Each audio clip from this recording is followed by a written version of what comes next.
If you let yourself wonder about them, or imagine how they might feel, that left you open. Your mind might start to pick up their voices, fill in the gaps, and understand their words. Curiosity might drag your gaze to them for one fatal glance. Milo knew all of this, but couldn't help himself. In the presence of the dead, his mind spiraled out of control, wondering, imagining, and painting pictures. Leif, on the other hand, was tall, strong, and unimaginative. He had been born on a calm day under a spring blue sky. And again, perhaps for him, all days were calm. He never seemed to lose his temper, even when he found himself in a fight.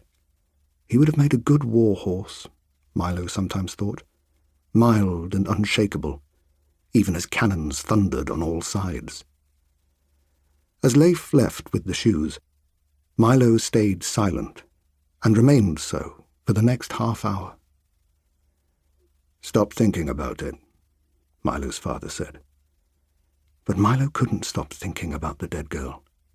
He thought of her walking barefoot after Leif, unable to resist the pull of her shoes. He wondered if she still felt the cold. It was the mist, everyone agreed, that stopped the dead leaving the island of Merlank. In the rest of the world, people sloughed off their bodies like butterflies leaving cocoons, and their spirits invisibly departed. In Merlank, they lingered.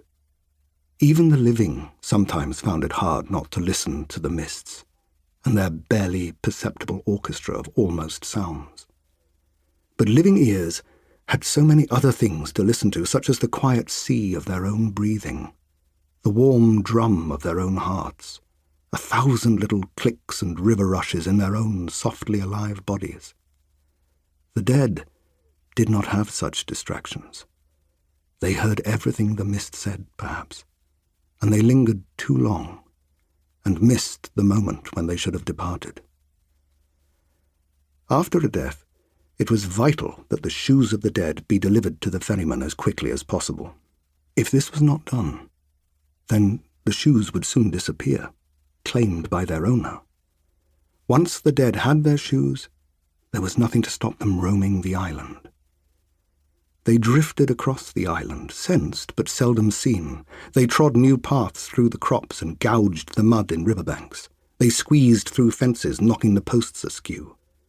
They could not find what they sought, so they walked and walked, forming obsessive routes that crisscrossed each other. Wherever they walked, the grass slowly turned brown. The crops wilted, fruit withered, fish died. Even the sight of them could kill. Anyone unlucky enough to meet the dead face to face and look into their eyes sickened afterwards or died immediately. It was the task of the ferryman to help the wandering dead and take them to the island of the broken tower, the place from where they could move on. It was the only job of the ferryman, but an essential one, and everyone knew, though nobody said, that Milo's father could not do it forever. He was shorter of breath these days, shorter of speech, and even shorter of stature, with a stoop Milo didn't remember from his younger days. Everyone also knew that Leif would take over when the time came. Milo wasn't sure he would have wanted to be a ferryman anyway, but he hated not being able to help with anything important.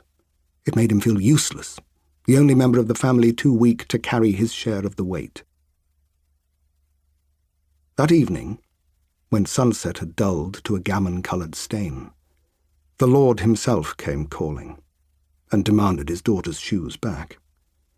The bereaved sometimes did this when they weren't ready to say goodbye. Usually it was a child, though, or a distraught teenage love, not the Lord of Merlank in his robe, gold chains, and sealskin gloves. Milo watched through a window as his father and brother went out to meet the Lord. "There's been a mistake," the Lord said, with a tight smile that must have made his face ache. "My wife made a mistake. My daughter isn't dead, just very ill. I'll need her shoes back. They're her favourites." There is no